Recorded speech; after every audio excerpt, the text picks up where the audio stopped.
वफाकी आईनी अदालत ने नासरा टावर की मिसमारी का सबब बनने वाले सुप्रीम कोर्ट ऑफ पाकिस्तान के अहकामात वापस ले लिए हैं। सुप्रीम कोर्ट के फैसले को अदालती इख्तियारात से तजावुज़ करार दे दिया। वफाकी आईनी अदालत ने कराची गैर कानूनी तामीरात केस का 10 सफ़ात का तहरीरी फैसला जारी कर दिया।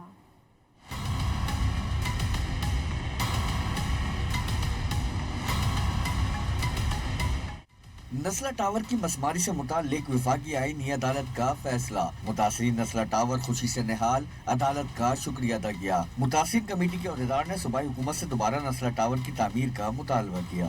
सबसे पहले ये होना चाहिए कि ये फैसला जो अभी किया है, और मैं समझता हूँ कि ये इसकी अक्कासी है कि दोबारा नस्ला टावर को यहाँ तामीर होना चाहिए। उसी तरीके से जितनी भी इनके पास एनओसीज हैं, उसी प्लानिंग के तहत जितने फ्लोर ये तामीर था, इसको तामीर करना चाहिए। अब ये गवर्नमेंट को चाहिए, सुप्रीम कोर्ट को चाहिए, हाई कोर्ट को चाहिए कि इसको किस तरीके से तामीर करेगा।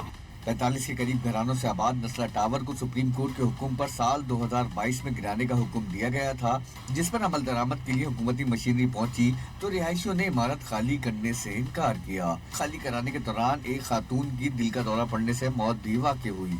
रिहायशियों को इमारत से बेदखल करने के बाद हुकूमती मशीनरी ने कई महीनों में नस्ला टावर को मसमार किया।